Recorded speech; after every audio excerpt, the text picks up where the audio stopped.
आपने एक JEE aspirant से लेके एक आईआईटी के प्रोफेसर तक का सफ़र तय किया है, तो आपको हर एक फेज़ के बारे में पता है कि आज एक जेईई एस्पिरेंट है वो कैसा सोचता है, क्योंकि आपने भी जेईई की प्रिपरेशन किया था एनआईटी के और उसके बाद में यहाँ तक आए सफ़र है। तो आप जो जेईई एस्पिरेंट्स हैं जो अभी एग्ज़ाम देने वाले हैं जेईई एडवांस का, आप उनको कुछ एडवाइस या कुछ कहना चाहोगे? And जो राउरकेला में जो लास्ट 1 ईयर था, that 1 year was the game changing. वो मेरा करियर को चेंज किया। सर, आपने जॉब भी की है 4 इयर्स, तो आपने जॉब का सिनेरियो में देखा है कैसे का काम होता है इंडस्ट्री के अंदर, और now you are in academics. आपको कौन सी लाइफ बेटर लगती है कि यार दैट्स द बेस्ट थिंग, या फिर अभी भी ऐसा लगता है कि आप कुछ और स्विच कर सकते हैं तो इससे भी बेटर है? एक मेरा पर्सनल ओपिनियन है। आज के टाइम में सर बिगेस्ट चैलेंज का फेस करिए मार्केट में, इस पे ग्लोबली है, स्पेशली इंडिया। कुछ करने के लिए हमको कुछ खोना पड़ता था ना। ऐसा ना हो कि इसको निकालते निकालते हम एनवायरनमेंट को इतना नुकसान कर दें कि ओवरऑल हम नेगेटिव में चल जाए। ऐसा नहीं होना चाहिए। पहले हम लोग इतना अवेयरनेस नहीं था हम लोग, तो एयर पोल्यूशन हो रहा है तो हो रहा है, वाटर पोल्यूशन हो रहा है तो हो रहा है। But now it days the government, the companies, ना तो पॉलिसी मेकर, एकेडमिशियन, सब लोग का नुकसान है। हम कुछ भी चीज़ कर रहे हैं तो उसको कैसे प्रॉपर वे में कर सकते हैं। 9 फरवरी 2023 को जियोलॉजिकल सर्वे ऑफ इंडिया ने एक सर्वे किया था, उसमें जम्मू एंड कश्मीर के अंदर लिथियम रिजर्व मिले थे। तो लिथियम रिजर्व बहुत क्रूशियल एलिमेंट है ईवीज के लिए, और आगे जाके सारी इंडस्ट्री मतलब मैकेनिकल का सारा काम बैटरी से होने वाला है, तो वो बहुत ही क्रूशियल एलिमेंट है। सो इंडिया अभी कहाँ स्टैंड करता है उस लिथियम रिजर्व को एक्सट्रैक्ट करने के लिए, और क्या अपने पास अभी इतनी एक्सपर्टीज है कि हम उस लिथियम रिजर्व को एक्सट्रैक्ट कर पाएँ, या फिर we are still dependent on China और अदर इंडिया इज लेकिन वो सब प्रॉफिटेबल है या नहीं। अगर पहले हम लोग देखते थे प्रॉफिटेबल है तो निकाल लो। अब में क्या होता है, अब आ गया environmental friendly and sustainability.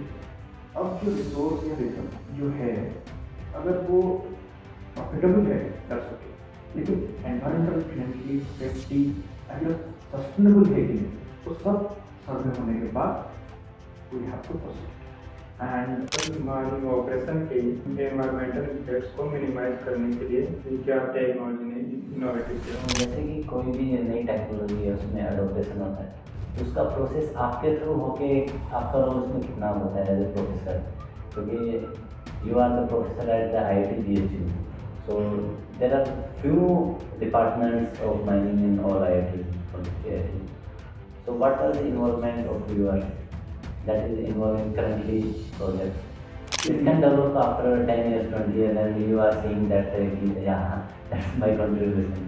Last कुछ ईयर्स में टेक्नोलॉजी के द्वारा माइनिंग कितने effect? Right. Now we are following the zero accident plan. Zero accident plan. Yes, most of the mines अभी तो अगर मान लीजिए कोई भी गाड़ी कॉलिजन, हाइडन कॉलिजन होने को जा रहा है, ऑटोमेटिक तो सेंसर एक्टिवेट करके ब्रेक लगा देगा। जो आउटसाइड व्यक्ति है उनको भी आइडिया लग जाएगा, हाँ that person, the driver is not properly looking at the road, so please be careful. अभी जैसे कोई रिसर्च और इंडस्ट्री के बीच में अभी कितना गैप है? जैसे कि रिसर्च हो चुकी है इस पॉइंट तक कि अपन इंडस्ट्री को इतना इम्प्रूव कर सकते हैं माइनिंग में, व्हाट इज द गैप? आपका स्वागत है इस न्यू पॉडकास्ट में। आज हमारे साथ है IIT BHU professor SB sir. IIT में आने के लिए नए नए एस्पिरेंट्स का सपना होता है कि आईआईटी जैसे बड़े इंस्टीट्यूट में जाए, और आज हम आपको आईआईटी के प्रोफेसर से रूबरू कराने वाले हैं। तो सबसे पहले थैंक यू सर कि आपने हमारे इन्विटेशन एक्सेप्ट किया। आईआईटी में जो जो कल्चर है इसका और बाकी और चीज़ों हम डिस्कस करेंगे माइनिंग को लेकर बाकी सब के लिए। तो सर आप छोटा सा अपने आप को इंट्रोड्यूस कर दीजिए कि आपकी जर्नी कैसी थी, आप कहाँ से बिलोंग करते हैं। Thank you for inviting me to your channel. So I am Dr. Satyavrat Avera. Recently, though now it's 1 year, I am working here as an assistant professor in this Department of Mining Engineering, IIT BHU Varanasi.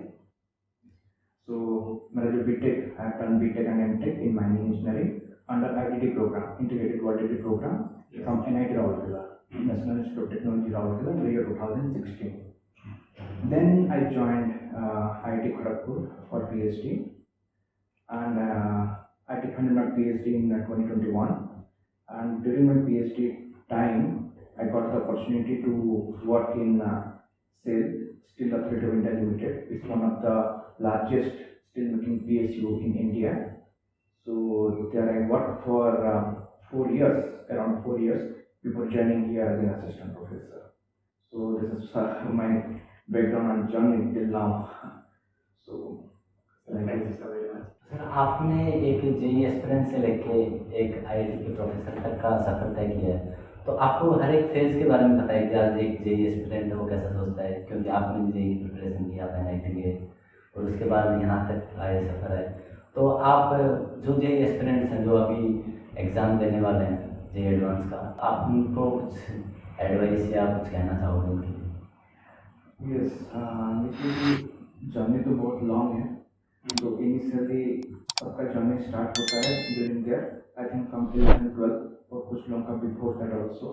Yes sir. So जैसे मेरा journey मान के start हो गया था from my 11th। So initially जैसे कि था कि उतना आइडिया नहीं था, frankly speaking. I don't know कि इतने सारे ब्रांचेस होते हैं कि मैं बस नॉलेज में था mechanical, electrical, civil, electronics, that's it. अब सेरामिक भी होते हैं, mining, metallurgy, and there are so many other branches. उतना आइडिया मेरे पास था नहीं। एंड इनिशियली जैसे my father works in a hospital, so initially family का था कि you have to prepare for the medical, so I was also in that direction. So यहाँ पे लेकिन I got the opportunity here in NIT Rourkela, so I then thought कि let's join the engineering। सो यहाँ पे आने के बाद एक बार राउरकेला आने के बाद फिर मुझे पता चला कि कितने सारे ब्रांचेस है, क्या क्या अपॉर्चुनिटी होती हैं। सो पहली चीज़ ये कि जैसे कि फर्स्ट टाइम मुझे अपॉर्चुनिटी मिला था इन NIT Rourkela, I didn't get the mining at the first time. Initially I got the integrated mathematics course, later it upgraded to mining। तो फिर मैं सोचा कि जो भी मुझे मिला है, let us continue in that stream and to excel in that career। So after joining into mining branch, मैंने सोचा कि इसी को भी मुझे कैरियर बना के आगे ले जाना है।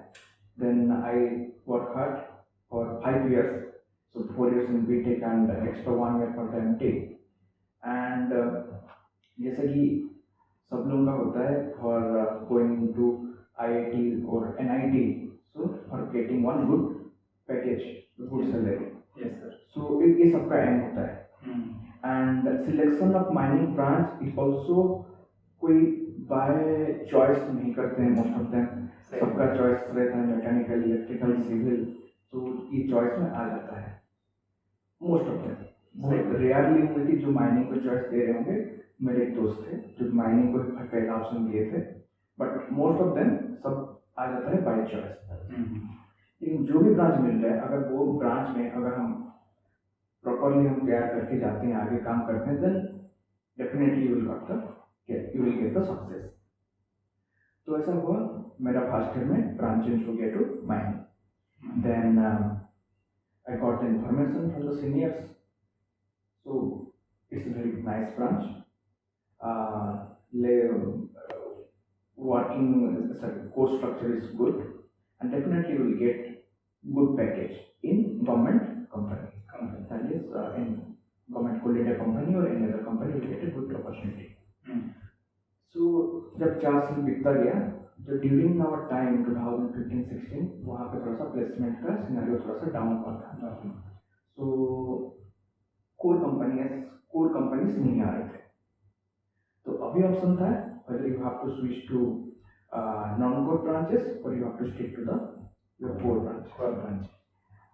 फिर मैंने डिसाइड किया अगर एक बार मैंने चेंज कर रहा हूँ, if I am switching to non-core branches, then it's difficult to coming back to the mining, and I love this mining work, so I don't want to leave this mining field। and जो राउरकेला में जो last 1 year था, that 1 year was the game changing। वो मेरा career को change किया। Initially जैसे मुझे मन था कि हाँ चलो, I was working some company I am accepting कुछ जॉब के पीछे में भाग रहा था. The last year, thanks to our professors from NIT Rourkela, they guide us very well. What is the research? How you can develop your career in research. Then, along with me, three of my friends, we switched to academics. One joined in IIT Bombay and we two joined at IIT Kharagpur. तो ऐसे करके मेरा industry से initially job running behind the job से मैं academic में switch हुआ. फिर जब खड़गपुर आने के बाद आई एम वेरी फॉर्चुनेट, मुझे जो गाइड मिले प्रोफेसर कौशिक थे from IIT Kharagpur, is a very nice person. Also he is also graduated from NIT Rourkela, so I consider him as a super senior. So the bonding between me and my guide Professor Koushik was very nice. Then I got the opportunity कि क्या है, क्या career grow हो सकता है. Then according धीरे धीरे research and academics teaching उस line पे मेरा inclination बढ़ते गया. So ऐसे ही from 11th, जबकि मैं सोचा नहीं था from class 11 जब at that time I was not thinking कि मुझे माइनिंग जाना है, माइनिंग ऐसे, बट धीरे धीरे मैं माइनिंग में चालू हो गया, करियर ग्रो हो गया. बट थोड़ा सा आइडिया था मुझे what is mining company, because my home town is Sambalpur Burla. So वहाँ पे MCL महानदी कॉर्पोरेशन लिमिटेड का हेडक्वार्टर है. सो फ्रॉम माई चाइल्डहुड मुझे पता था कि हाँ ये कंपनी है, it's a very nice company. कुछ आइडिया था, बट कैसे कंपनी में जाके काम करना है उतना आइडिया नहीं था. तो धीरे धीरे टाइम टू टाइम वो रास्ता खुद बढ़ गया है आइडिया. सर आपने जॉब भी की है 4 इयर्स, तो आपने जॉब का सिनेरियो में देखा है कैसे का काम होता है इंडस्ट्री के अंदर, और now you are in academics. आपको कौन सी लाइफ बेटर लगती है कि यार दैट्स द बेस्ट थिंग, या फिर अभी भी ऐसा लगता है कि आप कुछ और स्विच कर सकते हैं जो इससे भी बेटर हो? Nice question. देखिए, जब मैंने इनिशियली PhD ज्वाइन किया in the year 2016, before during my BTech, before joining IIT Kharagpur, during my BTech, तो उस टाइम पे मैं I think 3 to 4 field visit किया था. 3 to 4 फील्ड विजिट किया था for 1 month, sometimes 2 months like. तो उस टाइम पे I got good exposure how mining operations are going on, but उतना क्लैरिटी नहीं हुआ था. जब मैं यहाँ पे PhD में ज्वाइन किया, for my research purpose, my guide instructed me you should spend some time in the field. Actually, see, when you visit any physics department, chemistry department, they have one lab facility. So where they do their experiments, कहाँ पे ठीक आ रहा है, कहाँ पर गलत आ रहा है. लेकिन यहाँ पे we are lacking. अच्छा, माइनिंग को तो हम यहीं पे नहीं ला पाएंगे. See, so what we have to do? We have to visit the field frequently. जब फील्ड आप frequently visit करेंगे तो कैसे प्रोसीजर चल रहा है, कहाँ पे लैकिंग हो रहा है, कहाँ पे वो गैप है, इसको हम कर सकते हैं. तो मेरा जो फील्ड विजिट हुआ था that time during my PhD work to one of the cement company that is in Karnataka state. वहाँ पे मैं I think I spent there for 2 to 3 months. For totally early morning around 7:30 I used to go to the field. Then I was there total drilling, how they are marking the phase, the drilling up to 12:30. Then the explosive fan आता है, then charging of the holes, then blasting. After blasting, during the blasting I took the blast vibration data. After blasting, the fragmentation. So total mining operation. See, from the starting, how to mark the phase, then how to drill the holes, then how to charge the explosives, how to fill, how to cover up like the stemming, then blasting. So the total mining operation, along with the mining officials. That time I was a student, a PhD student. बिल्कुल। हाँ मेरे पास authority नहीं है कि मैं कहीं पे देखिए ब्लास्टिंग करने के लिए जो प्रोसीजर है जैसे जो ब्लास्टर भी ब्लास्टिंग कर सकते हैं। I was just the observer, मैं ऑब्जर्व कर रहा था एंड ऑब्जर्व कर करके बहुत कुछ चीज़ें सीखने को मिल गया। सेम। सो तो जो मेरा जो रिसर्च वर्क था मेनली फील्ड ओरिएंटेड था। तो I think with in 3 to 4 years मुझे बहुत बार फील्ड विजिट करना पड़ा। तो उस टाइम पे पता चला कि कैसे सब चीज़ें चल रही है। तो जब मेरा पीएचडी कुछ मतलब I have finished up to 60% of my work. Yeah. Okay, so there is one option in IIT Kharagpur. So after giving the registration seminar, you can take partial withdrawal. Partial withdrawal from your PhD program. It's not a completely partial withdrawal in case if you have some job opportunity or if you want to do something else in addition to your PhD work. मतलब PhD में partial drop ले सकते हैं यदि अगर अपने Yes. पास कोई job opportunity है। हाँ after giving after your completion of your 60 to 70% of your work, 60 not to not 70%. at the initial stage. आप 3-4 साल के बाद जब after 3 years mainly after 3 years आपका 60-70% वर्क कंप्लीट हो चुकी है, just you report writing part बाकी है। In that case IIT Kharagpur permits you to take partial withdraw. Partial withdraw लेके आप और जाके फील्ड में काम कर सकते फील्ड में हैं। काम कर सकते हैं। Then I discussed with my supervisor, so he suggested me, yes, that will be a good idea. So एक full phase फील्ड में रह के कैसे माइनिंग प्रोसेस चल रही है, you should have one good opportunity to learn from there. So and side by side I can have some field experiment also. So मेरा दोनों काम हो सकता था। That's why I switched to field. That is one it's one of my personal opinion. It's not mandatory. Like working 1 year in the field will give you one overall idea about the mining operation. 1 year? Yes, see, but we are there are two sides. Okay, like two sides. There's an academic side or the industry side. So if you watch from both of the sides, then it will be more clear. Your visualization will be more clear. And for industrial exposure, no need to work there. If you have multiple field visits to multiple mines, then automatically that clear picture will come. Ek mine Means you have to be observe field for 1 year. Either you are in industry or you are externally visiting mines. If you are a student, start your field visit from now, multiple mines. So that will give you a clear idea. As a student perspective, you should start visiting. Then if you are doing some research also, you go and visit. And if you are getting some opportunity to work in any field, go and work there. Because you have studied the BTech mining engineering, and if you have, let us suppose in general, I'm not saying you are doing PhD or you are doing IS officer or UPSC, you are doing, so for anybody, if you are a mining engineer, so you should go and work in a mining field. After that you do MBA, you do administration job, you do research job. तो ये क्या हो जाएगा कि आप जो BTech पढ़े ना, तो एक्चुअल कहाँ पे यूटिलाइजेशन हो रहा है, कैसे हो रहा है, कितना हद तक हो रहा है, तो ये आपको एक आइडिया आ जाएगा।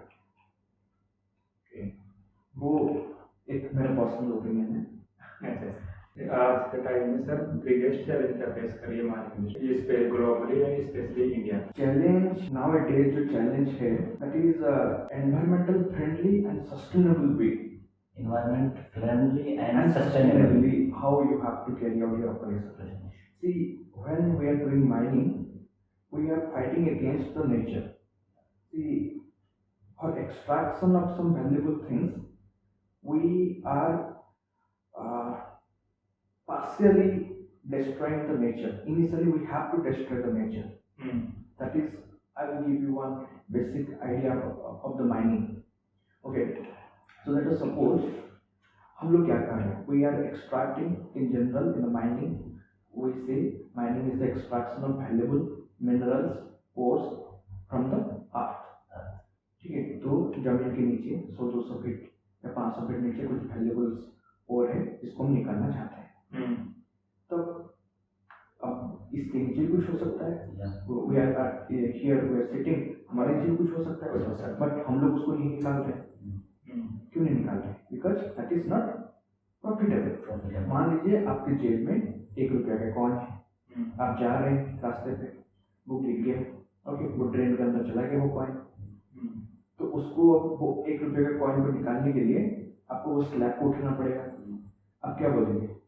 लेट्स लीव दैट, चलते हैं। लेट्स सपोज वो आपका सोने का रिंग हो, इन that case what you will do? That is more valuable. आप तो उठाएंगे, कम से कम आप स्लैब को उठा के you have to extract your ring, so that's what we do. First of all हम जियोलॉजिकल प्रोस्पेक्टिंग करते हैं, ओवरऑल जियोलॉजिकल प्रोस्पेक्टिंग होता है, देन कुछ इंडिकेशन मिलता है, हाँ यहाँ पे हो सकता है, देन हम बोरहोल कोरिंग करते हैं, बोरहोल को पूरा ड्रिल करते हैं। बोरहोल ड्रिल करने के बाद हमको एक एस्टिमेशन मिल जाता है कितना अमाउंट ऑफ ओर डिपॉजिटेड है एट व्हाट लेवल, फिर हम उसका कॉस्ट एस्टिमेट करते हैं कितना वैल्यूएबल है। अब उतना ओर को निकालने के लिए जो ऊपर का जो ओवरलोड मटेरियल है उसको जो हटाएंगे, उसको हटाने के बाद ये जो ओर मिलेगा वेदर इट इज प्रॉफिटेबल और नॉट, वो सब कैलकुलेट किया जाता है। फिर हम अगर प्रॉफिटेबल है देन हम माइनिंग करते हैं, प्रॉफिटेबल नहीं है फिर हम उसको माइनिंग नहीं करते एट दैट टाइम। तो it is basically the mining process. तो एस्टिमेट हो गया, प्रॉफिटेबल हो गया, now what you have to do? ऊपर तो लेट्स सपोज कि डिफरेंट डिफरेंट लेयर्स, लेयर्स, मान लीजिए ट्रीज है तो ट्रीज को पहले कट करना पड़ेगा, अगर कुछ बिल्डिंग्स वगैरह है तो उनको हटाना पड़ेगा, तो you have to remove the first layer, trees cut करो, अपर लेयर रिमूव करो, फिर डेवलपमेंट चालू होगा, फिर you have to extract the valuable और गोल्ड निकालिए। फिर वापस में क्या करना, ऐसे तो हम छोड़ नहीं पाएंगे, that is not environmental friendly. We have to surrender the mines as it was before earlier. जैसे आप लिए थे वैसे ही आपको करके आपको सरेंडर करना पड़ेगा। तो उसके लिए फिर आप बैकफिल करेंगे, बैकफिल करने के बाद उस एरिया का जो फ्लोरा फना है कि जो ट्रीज अवेलेबल है आज पर, उसी हिसाब से उसको फिर हम बैकफिल करके ट्रीज प्लांटेशन करके we have to surrender it back to the government और back to our society. Valuable minerals हमको एक्सट्रैक्ट करेंगे के बाद फिर से फिल करेंगे, फिर से प्लांटेशन करेंगे। आज it was before the mining, that's called the reclamation with restoration, reclamation and restoration.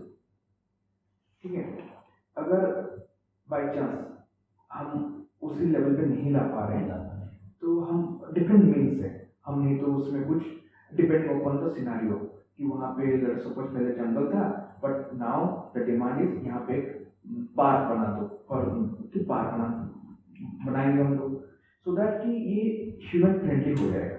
या वहीं पे कुछ मछली चाष फार्मिंग करना है तो एक तालाब बना दो, तो depending upon the scenario. So first objective is we have to return it back as it was before. Proper plantation जैसे था वैसे ही करना है। अगर वैसे नहीं हो रहा है then we have to switch to any environment friendly alternatives. तो ये टोटल माइनिंग ऑपरेशन है। तो मैं एनवायरनमेंट को अफेक्ट कैसे कर रहा है, क्योंकि अपन तो जैसा पहले ले रहे हैं वैसा को वैसा छोड़ रहे हैं, बट उतना छोड़ने के बीच में ओके तो ये 50, 60, 100 इयर्स का है पीरियड, तो उसमें आप बहुत सारा नुकसान हो जाता है उस एरिया का। जो मान लीजिए यहाँ पे हम माइनिंग चालू करेंगे, ठीक है, तो अभी लेट्स सपोज एक ब्लॉक हम ले रहे हैं, इसको 50-60 इयर्स के लिए हम चलाएंगे। जब हम माइनिंग करके मान लीजिए 500-600 मीटर डेप्थ तक चले जाएंगे, इस नियर बाई इलाका मतलब एरिया का वाटर लेवल क्या होगा? डाउन हो जाएगा। If we are working at 500 meter level, सारा वाटर तो यहाँ पे आ जाएगा, समझ रहे ना? तो वाटर लेवल का प्रॉब्लम है इसका। ठीक है, हम लोग जो ओवर एक्सट्रैक्ट कर रहे हैं उस बारिश के टाइम पे मान लीजिए हम प्रॉपरली उसको रखेंगे, मान लीजिए हम यहाँ पे ओर निकाल के बाहर में रखें, प्रॉपरली हम ट्रांसपोर्ट नहीं किए, रेन हुआ वो ओर वहाँ से जो बारिश का पानी में बह के जा रहा है, तो पोल्यूट कर रहे हैं एरिया, एसिड माइनिंग ड्रेनेज कर रहे हैं। यहाँ पे ट्रांसपोर्टेशन होगा, अब ट्रांसपोर्टेशन होता है ट्रक से, रेल से, तो उसके लिए भी एयर पोल्यूशन होता है। So there are some things, हम कुछ करने के लिए हमको कुछ खोना पड़ता है, सम इफेक्ट है। जैसे हमको ब्लास्टिंग करते हैं हम लोग, जब यहाँ पे ब्लास्टिंग करते हैं यहाँ पे स्ट्रक्चर में वाइब्रेशन होता है, उसमें क्रैक डेवलपमेंट हो जाता है। So there are different negative impacts while we do mining, but what we do, we have to optimize those things. हम ये जो वैल्यूएबल मिनरल्स को निकाल रहे हैं, ऐसा ना हो कि इसको निकालते निकालते हम एनवायरनमेंट को इतना नुकसान कर दें कि ओवरऑल हम नेगेटिव में चले जाए। ऐसा नहीं होना चाहिए। हम इसको मतलब इन सच ऑप्टिमाइज्ड वे में हम निकालेंगे कि एनवायरनमेंट को भी कम से कम नुकसान हो and we got the better profit. तो ये हमेशा ऑब्जेक्टिव रहती है। सो पहले हम लोग उतना अवेयरनेस नहीं था हम लोग का, तो एयर पोल्यूशन हो रहा है तो हो रहा है, वाटर पोल्यूशन हो रहा है तो हो रहा है। But now it days the government, the companies, now the policy maker, academicians, सब लोग का नुकसान है कि हम कुछ भी चीज़ कर रहे हैं तो उसको कैसे प्रॉपर वे में कर सकते हैं, सो दैट कि एनवायरनमेंट को कम से कम नुकसान हो and we got the maximum profit, सब कुछ प्रॉपरली हो। So that's the objective of today's mining industry. 9 फरवरी 2023 को जियोलॉजिकल सर्वे ऑफ इंडिया ने एक सर्वे किया था, उसमें जम्मू एंड कश्मीर के अंदर लिथियम रिजर्व्स मिले थे। तो लिथियम रिजर्व बहुत क्रूशियल एलिमेंट है ईवीज के लिए, और आगे जाके सारी इंडस्ट्री मतलब मैकेनिकल का सारा काम बैटरी से होने वाला है, तो वो बहुत ही क्रूशियल एलिमेंट है। सो इंडिया अभी कहाँ स्टैंड करता है उस लिथियम रिजर्व को एक्सट्रैक्ट करने के लिए, और क्या अपने पास अभी इतनी एक्सपर्टीज है कि हम उस लिथियम रिजर्व को एक्सट्रैक्ट कर पाएँ, या फिर we are still dependent on China और other countries? India is self dependent. ये independently India can do any type of any difficult mining scenario. India के पास जो रिसोर्सेज है, जो फैसिलिटीज है, India can do mining in any type of situation. अब the reserve of Jammu and Kashmir, the lithium deposit, अभी still it's in solving phase. जैसे मैं आपको बताया था, तो पहले हम लोगों का जो एस्टिमेट हुआ था, अब 3 चीज़ होता है, एक रिजर्व, एक रिसोर्स। आप एक चीज़ को देखेंगे थोड़ा सा, एक रिजर्व होता है, एक रिसोर्स होता है। तो हमारे पास तो बहुत कुछ चीज़ें हैं, ऐसे बोलेंगे तो हमारे आज क्रॉस में तो कितने सारे मेटल्स हैं, ठीक है, लेकिन वो सब प्रॉफिटेबल है या नहीं।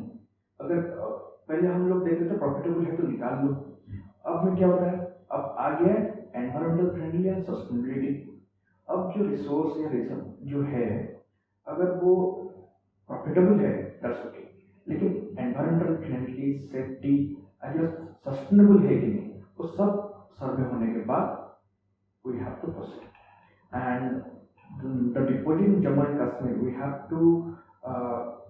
Have to see the safety also, because the slow failures, landslide situations वहाँ पे थोड़ा सी ज़्यादा हो सकते हैं। So we have to check. Now it's under surveying phase and India can do it. अगर profitable हो गया, then we can have the mining plan. That we will do that. Sir, mining operation के environmental impacts को minimise करने के लिए क्या technology ने इनोवेटिव किया, मतलब क्या चीज़ नई इनोवेशन हुआ है उसके अंदर? Yes. So environmental impact. Okay. So there are, I can say, impact basically direct impact and indirect impact. So direct impact हो रहा है, मान लीजिए एयर पोल्यूशन हो रहा है, वाटर पोल्यूशन हो रहा है, ठीक है। तो जैसे हम लोग अभी कंटिन्यूस मॉनिटरिंग करते हैं ईच एंड एवरी पैरामीटर्स को, माइंस में कितना क्या क्या मशीनरीज ऑपरेट हो रहे हैं, उसमें से क्या नॉक्सियस फ्यूम्स निकलते हैं, ब्लास्टिंग हो रहा है, ट्रांसपोर्टेशन हो रहा है, कितना पार्टिकुलेट मैटर निकलते हैं।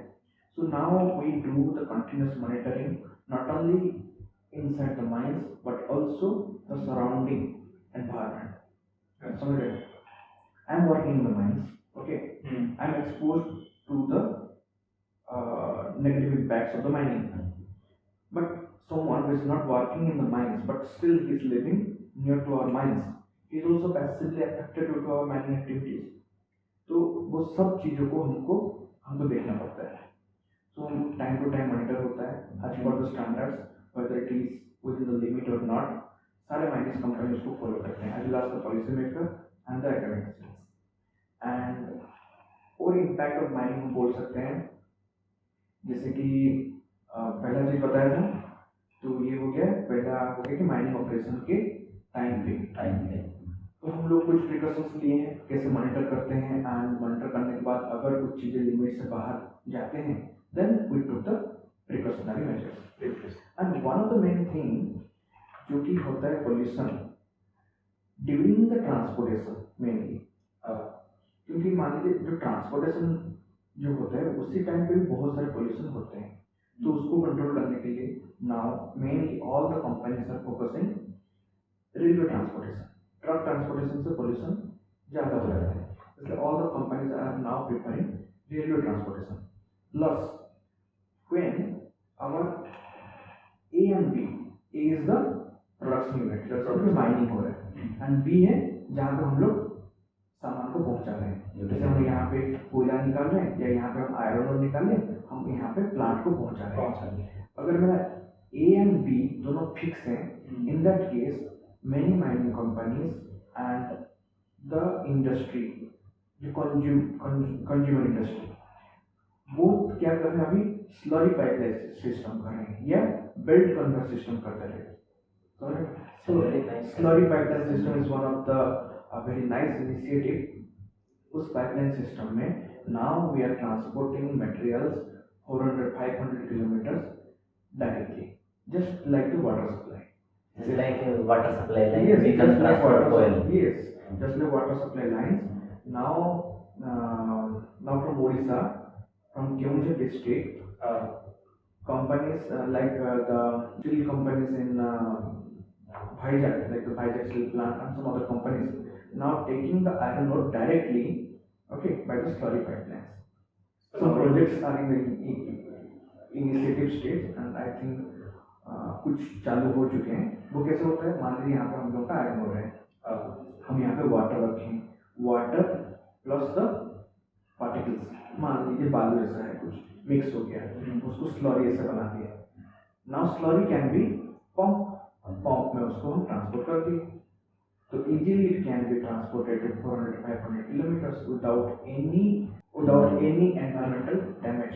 देखिए जब हम एक रोडवे में ट्रक चलना चालू करता है, so 100-200 trucks are running, so ये ट्रैफिक सिचुएशन भी क्रिएट करती है,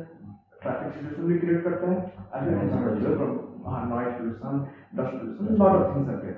अब now it's environmental friendly, slurry pipeline easily transport कर देगा आपका, प्रॉफिटेबल भी है and less impact to the environment. So ये सब होता है द इनिशिएटिव और आइडियाज जो माइनिंग कंपनी धीरे धीरे एडॉप्ट कर रहे हैं। तो जैसे कि कोई भी नई टेक्नोलॉजी है उसमें एडोप्टेशन होता है, तो उसका प्रोसेस आपके थ्रू होके आपका रोल उसमें कितना होता है एज ए प्रोफेसर, क्योंकि you are the professor at the IIT BHU, so there are few departments of mining in all IITs, 23 IITs. So what was the involvement of yours that is involved in currently projects? See, जैसे कि हम here in India there are many good mining institutes are there, like IIT BHU, one of the oldest or the best institute in India. Apart from IIT BHU, IIT Kharagpur, IIM Dhanbad, and there are I think 4 NITs. So ये सब में हम लोग का mining branches है। Recent 100 years हुए IIT हम लोग का 1923 to 2023, 100 years हो गया। So for research and development, there are all these mining institutes are working on research and development. Every single faculties here are doing the research and trying to develop any new thing that can be added to our society. उसके लिए बहुत सारे funding institute है, वो fund करते हैं कि कुछ सपोर्ट देते हैं, जैसे कि IIT BHU का कि ओन लेबोरेटरी सिस्टम है, ओन फैसिलिटी है। तो हम सब यहाँ पे कुछ ना कुछ स्टडी करते हैं, रिसर्च करते हैं, सो दैट कि चीज़ें इम्प्रूव हो, सेफ्टी इम्प्रूव हो, एक्सीडेंट परसेंटेज रिडक्शन हो जाए, so everyone is trying. So recent development, if you can say recent development, Any research project which is going on currently and you are actively participating in that. It can develop after 10 years, 20 years, and you are seeing that, yeah, that's my contribution after 10, some 20 years. projects are going on. Now I'm working on one project to reduce the blast vibration impact on the structures. So that is going on, and that's me. इसमें क्या होता है? अब मान लीजिए कि आपको आप कहीं एक आपका घर near to the mining zone पे है, तो वहाँ पे आप ब्लास्ट हो रहे हैं, तो ब्लास्ट जब किया जाएगा तो आपके घर में इम्पैक्ट जो आ रहा है तो उसमें आपके घर में क्रैक होगा या नहीं होगा। तो अब जब हम ब्लास्टिंग करने जा रहे हैं तो ब्लास्टर तो जब कोई माइनिंग ऑफिशियल माइंस में ब्लास्ट करने को जा रहा है तो you will have one application type of thing जहाँ पे वो अपने इनपुट पैरामीटर दे सकते हैं कि ये मेरा इतना किलो का एक्सप्लोसिव यूज कर रहे हैं, तो ये मेरा ब्लास्टिंग का पैरामीटर्स हैं। तो ये सारा चीज़ पैरामीटर हम ले रहे हैं, तो आसपास कितने दूर तक चांसेस इम्पैक्ट आएगा कि नहीं, वो blaster at a time field में जान सकता है। तो उनको अगर आइडिया हो गया कि हाँ ये अगर मैं ये डिज़ाइन के साथ जा रहा हूँ तो ये इम्पैक्ट हो सकते हैं, in that case he will not conduct the blasting, he will redesign his blast parameters.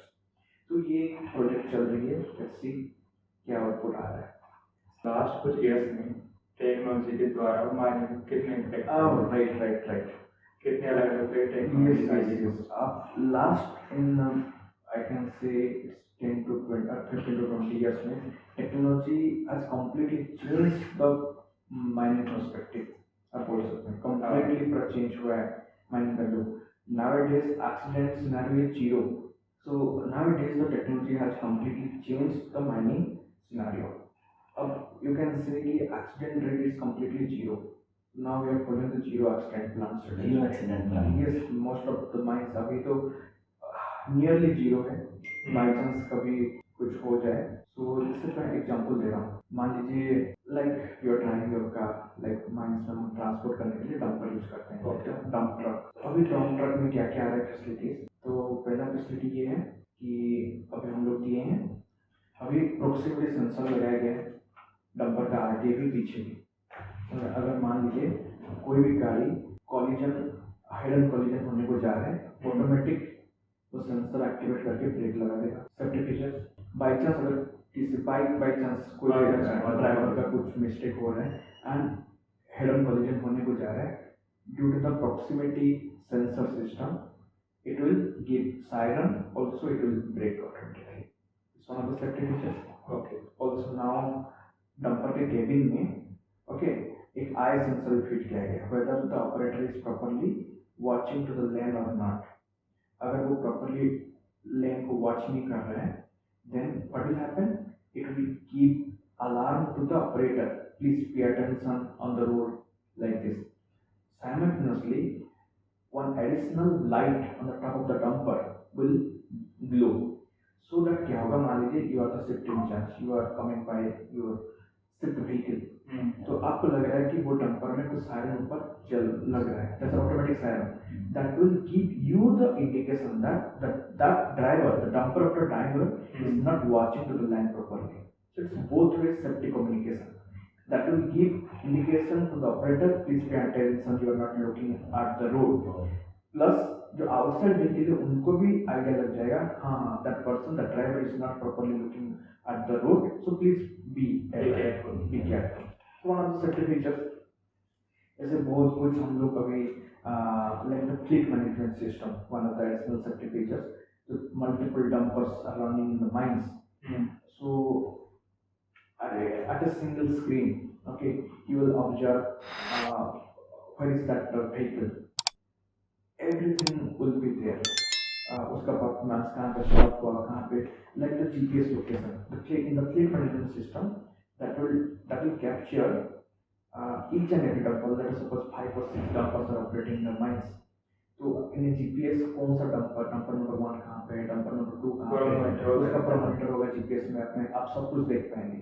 कौन सा डंपर जाके लोड ले रहा है, कौन सा डंपर जाके अनलोड कर रहा है, यू कैन मॉनिटर एवरीथिंग। तो इससे क्या हो पाएगा, आप ऑप्टिमाइज कर सकते हैं।